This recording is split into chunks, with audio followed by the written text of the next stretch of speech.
Gold, trusted gold buyers. మీరు తాకట్టు పెట్టిన బంగారాన్ని విడిపించి ఈ రోజు ఉన్న మార్కెట్ ధరకు కొనబడను.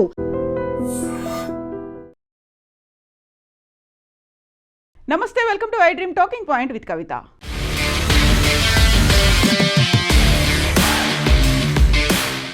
ఇప్పటికే వివిధ రకాల ఆంక్షలు, టారిఫ్ల రూపంలో బాంబులు వేస్తూ వచ్చినటువంటి డొనాల్డ్ ట్రంప్ అమెరికా అధ్యక్షుడు సరికొత్తగా ఇంకొక సంచలనమైనటువంటి ప్రకటన చేశారు. అది కూడా హెల్త్కి సంబంధించి, వీసాల విషయంలో, గ్రీన్ కార్డులకు సంబంధించినటువంటి విషయంలో. ఎవరికైనా క్రానిక్ డిసీజులు ఉన్నాయి, డయాబెటీస్, ఊబకాయం ఉంది, గుండె సంబంధిత వ్యాధులు ఉన్నాయి, మెంటల్ హెల్త్ ఇష్యూస్ ఉన్నాయి, లేకుంటే ఇతర క్రానిక్ డిసీజులు అనేవి ఉన్నాయి అనుకుంటే వారికి వీసా ఇచ్చే విషయంలో కొంచెం కఠినంగా ఉండాలనేటువంటి ఒక నిర్ణయానికి వచ్చారు.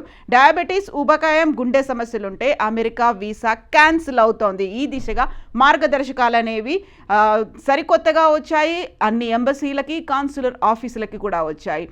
గతంలో స్టూడెంట్ వీసాలకి సంబంధించి అమెరికాకు వెళ్ళాలి అనుకుంటే బ్యాంకులో సర్టెన్ అమౌంట్ ఉన్నట్టుగా స్టేట్మెంట్స్ చూపించాల్సినటువంటి అవసరం ఉంటుంది. అక్కడ ఉన్నటువంటి అమెరికాకు వెళ్ళిన తర్వాత సర్వైవ్ అవ్వడానికి, లేకపోతే అక్కడ వచ్చేటువంటి ఖర్చులని తట్టుకునేటువంటి శక్తి వీరికి ఉందా లేదా ఐడెంటిఫై చేయడానికి బ్యాంకుల్లో ఆ అమౌంట్ చూపించాలి అనేది కంపల్సరీ ఉండింది. ఇప్పుడు దానికి తోడుగా హెల్త్ ప్రాబ్లమ్స్ ఏమైనా ఉన్నాయా, ఒకవేళ అలాంటి క్రానిక్ హెల్త్ ప్రాబ్లమ్స్ ఏమైనా ఉంటే వారంతా అమెరికాకు సంబంధించి ఫైనాన్షియల్గా బర్డెన్ అవుతారు, పబ్లిక్ ఛార్జ్ అవుతారు. కాబట్టి ఆ సమస్యలకి చికిత్స చేయించుకోవడానికి, వైద్య ఖర్చుల నిమిత్తం అంత అమౌంట్ భరించే స్తోమత ఆ ఫ్యామిలీస్కి ఉందా లేదా అనేది కూడా ఇప్పుడు చూడబోతున్నారు. సో ఇప్పటి నుంచి బ్యాంక్ అకౌంట్లో మెయింటైన్ చేసేటప్పుడు, ఆ పర్టికులర్ అమౌంట్ మెయింటైన్ చేసేటప్పుడు హెల్త్కి సంబంధించి కూడా వీళ్ళు బేర్ చేయగలరా లేరా అని చూపించుకునేంత అమౌంట్ కూడా ఉండాలన్నమాట. యాక్చువల్గా ఈ విషయం అనేది అన్ని రకాల ఇమిగ్రెంట్ వీసాలకి వర్తించబోతోంది. B1, B2 కావచ్చు, లేకపోతే అక్కడికి వెళ్తున్నటువంటి పర్మనెంట్ వీసా, గ్రీన్ కార్డు హోల్డర్స్కి కావచ్చు, డిపెండెంట్ వీసాలకు కావచ్చు. ఆల్రెడీ అక్కడ ఫ్యామిలీ మెంబర్స్ ఉన్నారు, ఇక్కడ నుంచి పేరెంట్స్ని తీసుకెళ్తున్నారు అనుకున్నప్పుడు వృద్ధాప్యంలో ఉండేటువంటి సమస్యలు, వీటన్నిటికీ తోడుగా ఇప్పుడు డయాబెటీస్ కావచ్చు, ఊబకాయం కావచ్చు, వీటితో వచ్చేటువంటి ఇతర ప్రాబ్లమ్స్ అనేవి ఉంటాయి. ఎట్ ద సేమ్ టైం గుండె సంబంధిత వ్యాధులు ఉంటాయి. వీటన్నిటినీ అక్కడికి వచ్చిన తర్వాత ఒకవేళ ఏదైనా హెల్త్ ఇష్యూ కనుక వస్తే పబ్లిక్ ఛార్జ్ కింద అవుతుంది, అంటే పబ్లిక్ అమౌంట్ వాటికి పెట్టాల్సి వస్తుంది. అది యుఎస్ ప్రభుత్వానికి ఫైనాన్షియల్గా బర్డెన్ అవుతుంది అనేటువంటి మాటని ఒక సర్క్యులర్ రూపంలో ఎంబసీలకి, కాన్సులర్ ఆఫీసులకు కూడా పంపించారు. దీర్ఘకాలిక వ్యాధులైనటువంటి డయాబెటీస్, ఊబకాయం, హృద్రోగ సమస్యలతో బాధపడే వారికి విదేశీయుల వీసా దరఖాస్తులను తిరస్కరించడానికి వీసా అధికారులు మరింత విస్తృత అధికారాలను దీంతో ఇప్పుడు అందుతున్నాయన్నట్టు. యాక్చువల్గా గతంలోనే చెప్పినట్టుగా ఉన్నటువంటి ఇష్యూస్కి తోడు ఈ హెల్త్ ఇష్యూస్ కనుక వస్తే, ఎందుకంటే వృద్ధాప్యంలో వచ్చేటువంటి డయాబెటీస్తో పాటుగా మిగతా ఊబకాయం, వీటన్నిటితో ఇతర సమస్యలు కూడా ఉంటాయి. చాలా వరకు హెల్త్ డిస్టర్బెన్సెస్ అవుతాయి, లేకపోతే ఒక రకంగా ఎక్స్ట్రీమ్ స్టెప్ వాళ్ళ మరణానికి కూడా దారితీస్తుంది. ఇక్కడ నుంచి వాళ్ళు అక్కడికి వచ్చిన తర్వాత అంత బర్డెన్ మా మీద వేస్తే మేము తట్టుకునే శక్తి మాకు లేదు అనేటువంటి ఒక భావనకు వచ్చింది. యాక్చువల్గా ప్రపంచవ్యాప్తంగా చూస్తే ప్రతి 10 మందిలో ఒకరికి డయాబెటీస్ అనేది ఉంది. ఆ తర్వాత మరణాల్లో ఎక్కువగా నెంబర్ 1 పొజిషన్ అనేది హృద్రోగానికి సంబంధించి ఉంది. ఒకవేళ ఇదే కండిషన్ కనుక అప్లై అవుతే ప్రపంచవ్యాప్తంగా చాలా వరకు వీసాల రిజెక్షనే ఉండే అవకాశం ఉంది. ఇప్పటికే H1B వీసాలకు సంబంధించి $15,000 $1,00,000 పెంచిన తర్వాత గతంలో కూడా యూనివర్సిటీలకు సంబంధించి, లేకుంటే స్టూడెంట్ వీసాతో పాటుగా వాళ్ళ మీద పెట్టినటువంటి ఆంక్షలు, వీటన్నిటికీ తోడుగా యూనివర్సిటీలకు వెళ్ళే వారి సంఖ్య తగ్గింది అనే మాట వినిపించింది. ఆ తర్వాత H1B వీసా ఇచ్చి ఉద్యోగుల్ని అక్కడికి పిలిపించుకోవాలి అనుకునేవారు కూడా మరొకసారి ఆలోచించుకునే పరిస్థితులు వచ్చాయి. దీంతో పాటుగా ఒకవేళ అక్కడ ఉన్నటువంటి సంస్థలు కావచ్చు, ఎంప్లాయర్స్ కావచ్చు, ఇతర దేశాల నుంచి, అందులోనూ పర్టికులర్గా భారతదేశం నుంచి ఎవరినైనా పిలిపించుకున్నారు, ఎంప్లాయీస్ని పిలిపించుకున్నారు అంటే వాళ్ళకి ఇచ్చే శాలరీలో 25% కోత ఉంటుంది. ఆ 25%ని పన్ను రూపంలో చెల్లించాల్సి ఉంటుంది. ఇలాంటి సరికొత్త ఆంక్షలు, కండిషన్స్ ఇవన్నీ పెట్టినప్పుడు ఈ సరికొత్తగా వచ్చినటువంటి హెల్త్ రెగ్యులేషన్ అనేది, ఈ మార్గదర్శనం అనేది అన్ని ఎంబసీలకి, కాన్సులర్ కార్యాలయాలకు వెళ్ళాయి. సాధారణంగా ఇప్పటిదాకా అయితే ఏవైనా వాళ్ళకి అంటువ్యాధులు ఉన్నాయా అనేది చూసేవాళ్ళు, ట్యూబర్క్యులోసిస్ ఉందా, టీబీ ఉందా అనేది మాత్రం అందులో మెన్షన్ చేసేవాళ్ళు. దీంతో పాటుగా వాళ్ళకి ఏదైనా మెంటల్ హెల్త్ ఇష్యూస్ ఉన్నాయా అనేది చూసేవాళ్ళు. రెగ్యులర్గా వాళ్ళు తీసుకోవాల్సినటువంటి వ్యాక్సిన్స్ అన్నీ తీసుకున్నారా లేదా, ఇది మాత్రం కంపల్సరీగా వీసా అప్లికేషన్ ఫామ్లో మెన్షన్ చేసి ఉంటుంది. బట్ ఈ సరికొత్త మార్గదర్శకాలు అమల్లోకి వచ్చిన తర్వాత ఈ పరిధిని ఇంకాస్త పెంచారు, విస్తృతం చేశారు. దీంతో దీర్ఘకాలికంగా ఉన్నటువంటి రోగాలని ఇందులో చేర్చడం వల్ల వైద్య చరిత్ర మీద అక్కడున్నటువంటి అధికారులు దృష్టి సారించాల్సినటువంటి పరిస్థితులు ఏర్పడ్డాయి. యాక్చువల్గా అక్కడ ఉన్నటువంటి ఎంబసీలో, కాన్సులర్ ఆఫీసుల్లో వీసా దరఖాస్తుదారుల నుంచి అడిగేటువంటి క్వశ్చన్స్తో పాటుగా హెల్త్ ఇష్యూస్ గురించి కూడా అడుగుతున్నారంటే వాళ్ళు పర్టికులర్గా మెడికల్ ఫీల్డ్కి చెందిన వాళ్ళు అయి ఉంటారా, లేకపోతే సాధారణమైనటువంటి ఉద్యోగులకి హెల్త్ హిస్టరీ గురించి అడిగితే వారికి అర్థం చేసుకోకపోవచ్చు, లేకపోతే ఒకవేళ ఏ చిన్న హెల్త్ ఇష్యూ ఉందన్నా కానీ దాన్ని రిజెక్ట్ చేసే అవకాశం ఉంది కదా అనేది.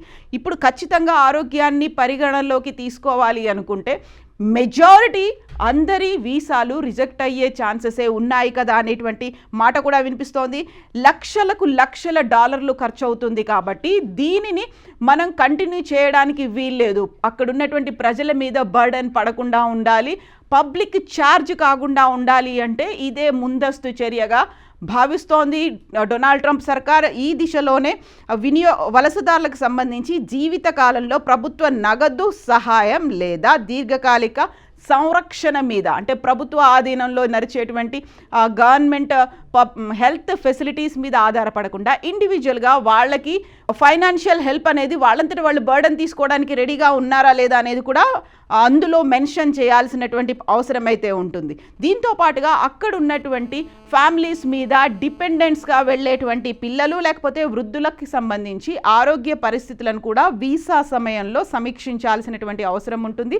వారి సంరక్షణకు అయ్యేటువంటి అవసరాలు, వారికి అయ్యేటువంటి ఖర్చును దరఖాస్తుదారుడు ఉద్యోగంలో నిలకడగా కొనసాగగలుగుతున్నాడా లేదా, స్టేబుల్గా ఉంటుందా వాళ్ళ ఉద్యోగం, వాళ్ళకు వచ్చేటువంటి శాలరీ ఎంత ఉంది, అక్కడ ఉన్నటువంటి ఫ్యామిలీతో పాటుగా సరికొత్తగా వచ్చేటువంటి డిపెండెంట్లకి అవసరాలు, అందులోనూ ఆరోగ్యానికి సంబంధించి అయ్యేటువంటి ఖర్చు మీద ఎంత పడుతుంది అనే దాంతో పాటుగా వీటన్నిటికీ సంబంధించి అంచనాలను కూడా ముందే తీసుకొని చేయాల్సినటువంటి అవసరం అయితే ఉంది. బట్ ఇప్పుడు పర్టికులర్గా ఉన్నటువంటి ఈ గ్లోబల్ సినారియోని బట్టి చూస్తే about 1 in 10 people globally live with diabetes. ప్రతి 10 మందిలో ఒకరికి డయాబెటీస్ అనేది ఉంది. అండ్ కార్డియోవాస్కులర్ డిసీజెస్ చాలా ఎక్కువగా ఉన్నాయి, అవే మరణాలకి కారణమవుతున్నాయి. కాబట్టి వీటన్నిటిని ఎవరు ఎలా పట్టించుకొని చూస్తారో అక్కడ ఉన్నటువంటి కాన్సులర్ ఆఫీసుల్లో వారికి వైద్య రంగానికి సంబంధించి కూడా అవగాహన ఉంటుందా అనేది ఉంది. దీనికి సంబంధించి సరికొత్త మార్గదర్శకాలని అక్కడున్నటువంటి అమెరికన్ ఎంబసీస్ని వరల్డ్ వైడ్గా, స్టేట్ డిపార్ట్మెంట్ అయితే అమెరికన్ ఎంబసీస్కి వరల్డ్ వైడ్గా అందజేసింది. అట్ ద సేమ్ టైం ఈ ఇన్ఫర్మేషన్ KFF హెల్త్ న్యూస్ అనే దాంట్లో కూడా ప్రచురితమైంది. తీసుకునేటువంటి గైడ్ లైన్స్ని, ఆ తర్వాత వీసా అప్లికెంట్స్కి సంబంధించి ప్రైమరీగా ఎలాంటి డూస్ అండ్ డోంట్స్ ఉన్నాయి అందులో మెన్షన్ చేసేటువంటి వాటితో పాటుగా దీన్ని కూడా యాడ్ చేస్తున్నారు. కాబట్టి ఇప్పుడు మోర్ కన్సర్న్ అనేది అయితే ఉంది. US స్టేట్ డిపార్ట్మెంట్ పంపించినటువంటి కేబుల్ని బేస్ చేసుకొని ఫర్దర్గా క్యాన్సర్ కావచ్చు, లేకపోతే కార్డియోవాస్కులర్ డిసీజెస్ కావచ్చు, diabetes, metabolic disorders, neurological conditions, mental health issues and obesity may require hundreds of thousands of dollars worth of care. So అంత తీవ్ర స్థాయిలో ఖర్చు పెట్టాల్సి వస్తుంది, $100,000 ఖర్చు పెట్టాల్సిన అవసరం ఉంటుంది. కాబట్టి వాటన్నిటిని మేము బేర్ చేసే పరిస్థితుల్లో లేము. The guidance said that such people could become a public charge, potential drain on US resources because of their health issues or age. ఈ ఫ్యాక్టర్ని దృష్టిలో పెట్టుకొని ఇప్పుడు యుఎస్కి సంబంధించి మనం ఏదైనా వీసా కోసం అప్లై చేసుకున్నాము, లేకుంటే గ్రీన్ కార్డ్ కోసం అప్లై చేసుకున్నాము అన్నప్పుడు మ్యాండేటరీగా వీటిని చూసే పరిస్థితులు అయితే ఉన్నాయి. కాబట్టి చాలా జాగ్రత్తగా ఉండాల్సినటువంటి అవసరం ఉంది. గతంలోనే రిజెక్షన్స్ అనేవి చాలా ఎక్కువ ఉన్నాయి, లేకపోతే అప్లై చేసుకునే వాళ్ళ సంఖ్య పడిపోయింది అని చెప్పినప్పుడు వీసా ఫీజుని విపరీతంగా పెంచేసిన తర్వాత అందులో ఫీజులో 25% కోత పెట్టిన తర్వాత కూడా ఆలోచించే వాళ్ళ సంఖ్య తగ్గింది. బట్ ఇప్పుడు హెల్త్ కండిషన్ని యాడ్ చేసిన తర్వాత ఇది ఒక కన్సర్న్, మోర్ క్రిటికల్ క్రూషియల్ కన్సర్న్గా మారబోతోంది. కాబట్టి ఈ డొనాల్డ్ ట్రంప్ వచ్చిన తర్వాత, సెకండ్ టైం వచ్చిన తర్వాత ఇలాంటి కండిషన్స్ అనేవి విపరీతంగా పెరిగాయి. సో ఇప్పటి నుంచి ఒకవేళ అక్కడికి ఎవరైనా అప్లై చేసుకోవాలి, వెళ్ళాలి అనుకుంటే చిన్న ప్రాబ్లం ఏదైనా ఉన్నప్పటికీ కూడా రిజెక్షన్స్ అయ్యే అవకాశాలే చాలా ఎక్కువగా ఉన్నాయి. ఎందుకంటే అందులో ఏ హెల్త్ కండిషన్ గురించి మనం చెప్పినప్పటికీ అక్కడ అసెస్ చేయడానికి, అనలైజ్ చేయడానికి అంత టైం అనేది ఉండదు. కాబట్టి చాలా ఈజీగానే రిజెక్షన్స్ అనేది ఉంటుంది అనే మాట. గతంలో ఉన్నదానికంటే ట్యూబర్కులోసిస్ లేకపోతే అక్కడ ఉన్నటువంటి హెల్త్ కండిషన్స్, దీంతో పాటుగా వ్యాక్సిన్స్కి తోడుగా అదనంగా ఈ క్రానిక్ హెల్త్ డిసీజెస్ గురించి కూడా మెన్షన్ చేయడం అనేది చాలా క్లిష్టతరమైనటువంటి ప్రక్రియగా, అంత సులభంగా అయితే వీసా రాదు. ఈ నేపథ్యంలోనే డిపెండెంట్స్గా వెళ్ళిన వాళ్ళైనా, లేకపోతే మాకు సెల్ఫ్ సఫిషియెంట్గా మేము ఉండబోతున్నాము, మాకు స్టేబుల్గా శాలరీ ఉంది, స్టేబుల్గా మాకు జాబ్ కూడా ఉంది అని చూపించుకునేటువంటి సెల్ఫ్ సర్టిఫికేషన్ అది కూడా అవసరమైనటువంటి పరిస్థితులు కూడా వచ్చాయి.